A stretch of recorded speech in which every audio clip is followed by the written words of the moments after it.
Thank you for staying with us. There's turmoil in Rivers State, physically and politically, as both may be related after a night fire that engulfed the State House of Assembly on Sunday. The lawmakers, led by the Speaker, Martin Amaewhule, woke up to dangle an impeachment notice in the face of Governor Siminalayi Fubara. But the embattled Governor Fubara declared that he has done nothing to warrant impeachment by the State House of Assembly.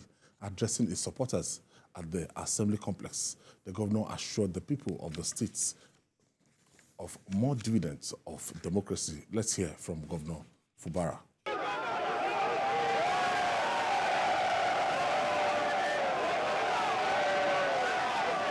We wake up this morning with a very troubling news.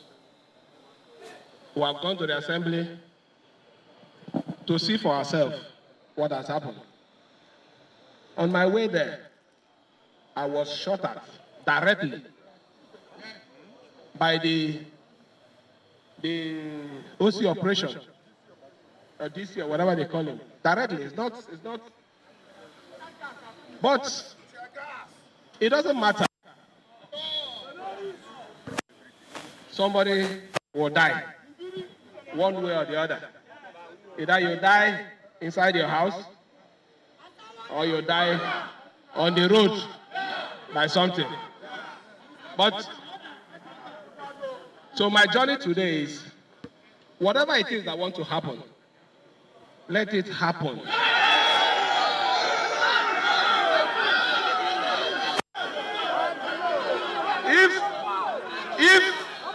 If Siminalayi Fubara is impeached, I am not the first, neither will I be the last. Hold on. I'm saying if it happens. But what is important is any attempt that is not justified will be resisted. Let them come out. And tell Rivers people, that offense that is what I want. Come out and tell the people of Rivers State that offense that Fubara committed, that is warranting impeachment. So, but my happiness this morning is the people of Rivers State, represented by every one of you here, is with us. I can go home and sleep. Let me assure you people that we will continue to defend you people. We will protect you people. And you will enjoy the dividend of democracy.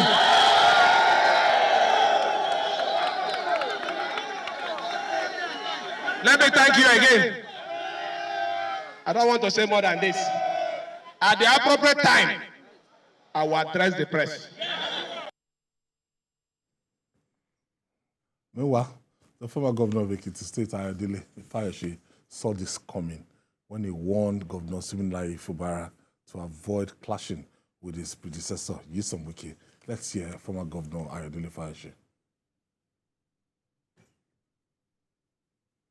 Oh, my producer is saying we don't have it yet.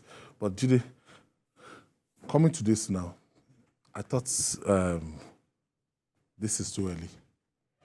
I didn't expect this. I didn't expect. Honeymoon period. And talking about you want to impeach me, that's going for the jugular. And talking about, so what is happening in Rivers State?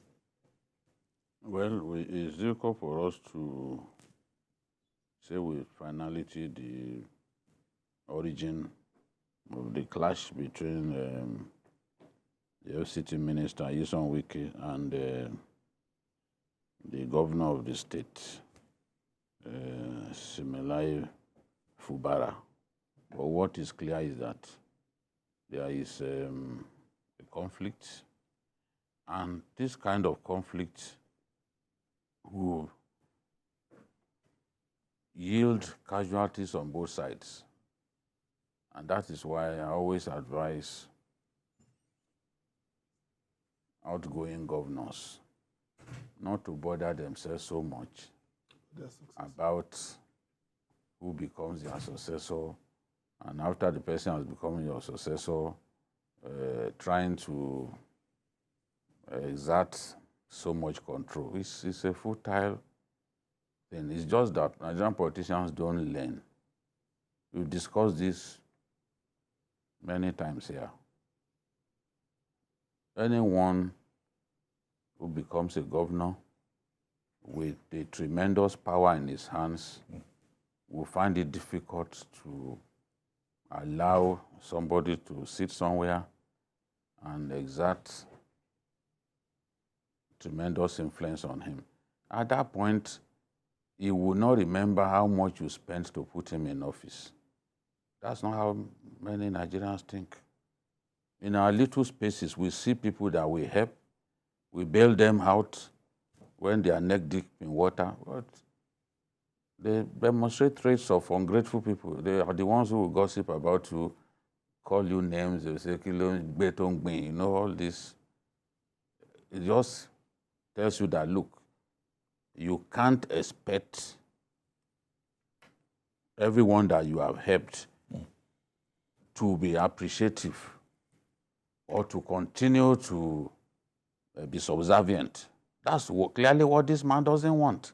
That was clearly what the man in Edo didn't want. That was clearly what the former governor of Gombe State, Dankwambo, didn't want. In fact, Senator Goje claimed that from the moment Dankwambo was sworn in as governor, he never visited his house. It was the same story. I remember interviewing the governor, the current SGF. It was the same story that he told me about Senator Suswan. Gabriel Suswan. Yes. He was ungrateful, this and that. He told stories about how he visited him when he had nothing and all that. Well, that's what is called power. The former governor of Lagos State, Asiwaju Bola Ahmed Tinubu, told someone that you will know the meaning of power when you try your own son with it. Try your own son with power. You see the way even your own son will use the power that you give him. If you're not careful, what happened in one of the Arab nations could happen to you, where a son chased his father out of. You are going too far now. What happened in Kwara? Where a son chased his father was not in power. His father was just influential. I'm talking about somebody in power. It's almost the same thing. It's not the same thing, Ayo. It's almost. These are two different things. You are the president. Your son kicked you out as president and put himself there. Baba Oloye Saraki did not, Bukola Saraki did not kick a sitting governor or a sitting president out of office. Somebody kicked his father away as president of a country and sat there. They are not the same thing. Everywhere you have people who are influential, they have money, we have godfathers. We are talking about a situation in which your own son chased you out of power and he replaced you. They are not the same thing. They are not the same thing.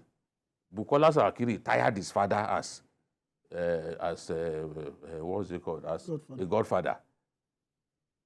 Over the choice of, okay, it should be my sister that will become governor. Bukola didn't want to see that happen. He had inherited his father's structures.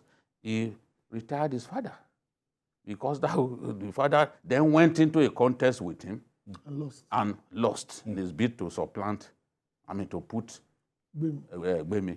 And he didn't stop there. Bukola had already inherited Gbemi's seat in the National Assembly. That's the painful thing about it, because not only did he put in Gbemi's place Fatai. He went and also took Gbemi's senatorial seat. So I understand how that one happened. It's different. The people that I'm talking about chased his father away as president of a country and made himself president. It's not every time that such a thing happens, but that's the nature of power. And before that happened, Asiwaju has spoken about it to someone, that if you want to know what power means, test your son with it. You see the way your own son, when he realizes that he has power in his hands, you see the way he will behave. The way it is now, as I've said, there will be casualties on both sides. The governor can go against Wike's legacies. He can sack all of Wike's aides that are in his government. What are you going to do about that? Look at what is happening. They went to set ablaze the house. It is clear that it is people from the Rivers government that engineered that. It happened before in Edo State, where they set ablaze the house. Because they felt the house will move against a governor. So they removed the slates. Okay. Those ones didn't set ablaze. They removed the slates so that they can't sit. Yeah. I understand. I remember now. You are right on the money. But this one, they set it ablaze. So it is terrible what people would do. Stop investing too much in individuals. Imagine that, okay, they will remain loyal to you, they will remain subservient. No. People want to be their own man. My advice is that the president should step in and stop this matter from degenerating, because it is clear that both sides have clearly lost their heads, and they can do things that can potentially put the state, put people in the state under serious security. So they simply declare. Yes. So once somebody has become a governor, look, you've got to respect him. If you are treating him like your caddy as a golfer, you have to change. Respect his office, respect his person. Okay, DKB, in this situation now, and very unusual of Governor Isom Wike now. He's still mute. We've not heard anything from him, but from what we heard from the governor, impeachment, is that not taking it too far? Extreme. How many months to inauguration, after inauguration? I thought the honeymoon will even last longer, knowing that Siminalayi Fubara is not really a politician in the conventional sense of the word. And I think that one of the reasons why Wike picked him was he thought it would be a pushover. Well, the Yorubas have a saying, when you give a goat to the masquerade, you leave it with the rope. So you should allow the governor to settle down and then exert his influence on so many other ways than this. But Wike doesn't feel good when he's not fighting. He doesn't feel good when he's not fighting. Because I remember I was in Port Harcourt when he locked in a sitting governor, Rotimi Amaewhule, when he was then the junior minister for education. And he was running the state roughshod, even with the sitting governor sitting down. Just like Rotimi Amaewhule himself ran out Odili from Rivers for 8 good years. So Rivers has this tendency of inheritors, always going against their whatever you call it now, who put them in office. So to me, I'm sure something will be done. This is just what in table tennis, we call this one tossing. I think the real battle will come down the line. Because whatever he's doing this, he's trying to test the governor, resolve, basically, how to handle power. And he has shown that he's willing to fight for it. So I don't think this will go away soon. This is going to be a long battle. It's not going to be sprint. Okay, before Siminalayi Fubara took office, and they had a reception in Port Harcourt, and this is what former Governor Ayo Fayose actually told the successor, that Governor Fubara. My counsel is to you. God will help you. Don't see more than what you are supposed to see. The moment you want to see more than you are supposed to see, you begin to see spiritual. I know Wike, oh. I know Wike, oh. Now, if he say he will fight you, it's either you surrender or you look for that trouble to the end. God will not find you Wike's problem, oh. He has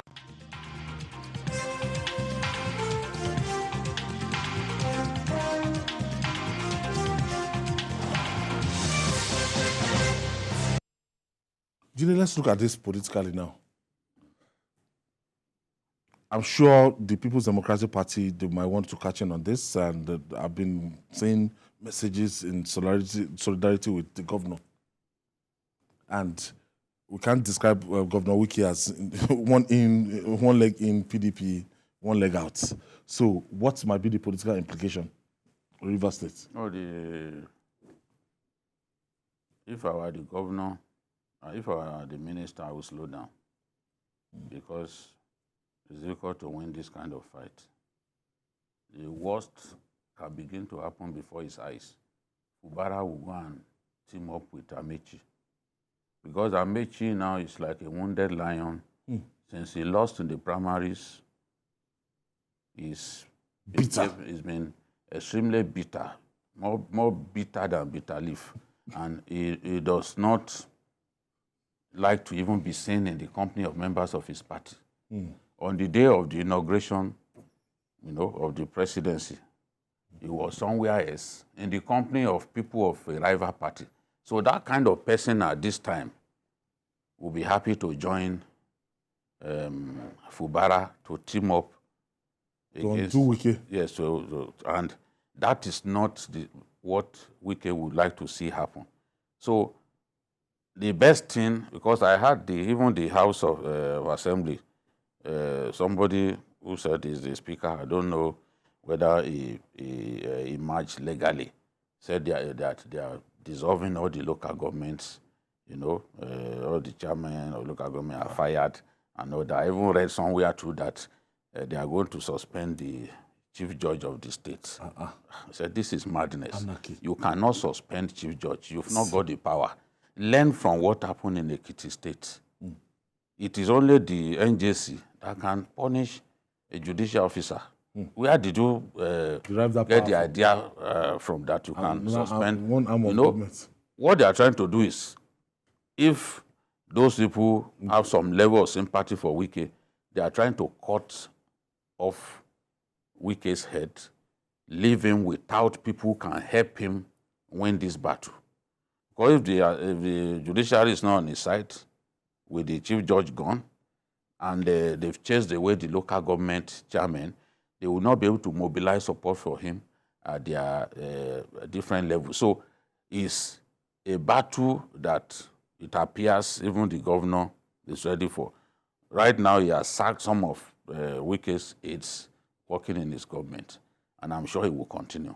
So when he teams up with, he would most likely team up with Wike's bitterest enemies, people like Amaewhule, people like the man who was governor for a few days. Ehidoa. No. Sorry. Celestine Omeha.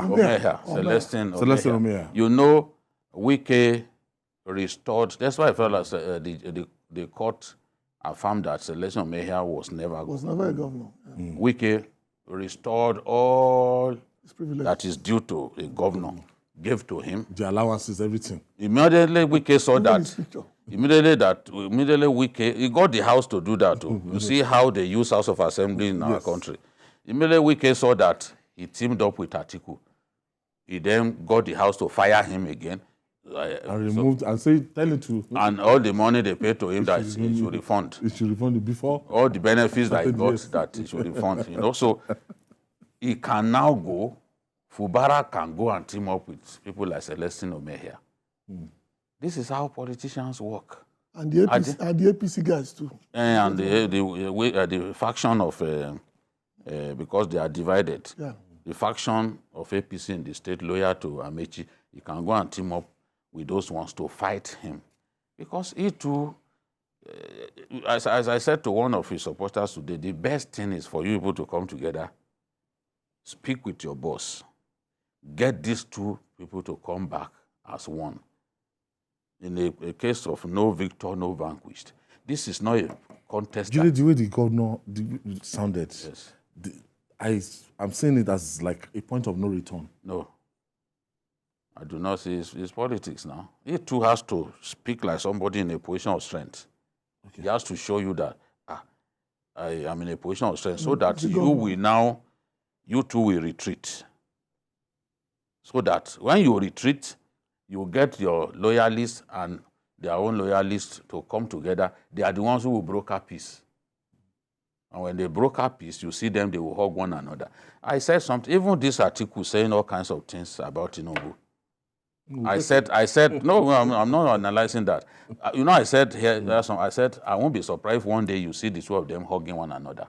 I saw Asiwaju Tinubu and Olagunsoye Oyinlola hugging each other. And on the different sides of the political divide, their supporters killed one another. You know? Bitter contest. Bitter contest. People died on both sides. But you saw them, immediately they hugged. My former boss, called me, said, Jide, go. You see why I always warn you that never take side with a politician. Can you see them? Can you see that they are hugging? Did you expect this? So don't rule anything out. It's their supporters who will facilitate a meeting, and you see that they will be reconciled. They say, oh, it's a family affair. We have resolved it. That is the best thing to do in the circumstance. Because the alternative will get the governor, the minister's fingers burnt. And we can point at, look at even this governor, the current governor of Gombe. He too fought Goje now, to the point that Goje's, I think, granddaughter was going to do a wedding. They stopped him from entering the state. So governors have enormous powers. Once you help them to get to office, leave them alone. Even if you don't leave them alone, show respect. Show respect. Don't treat them like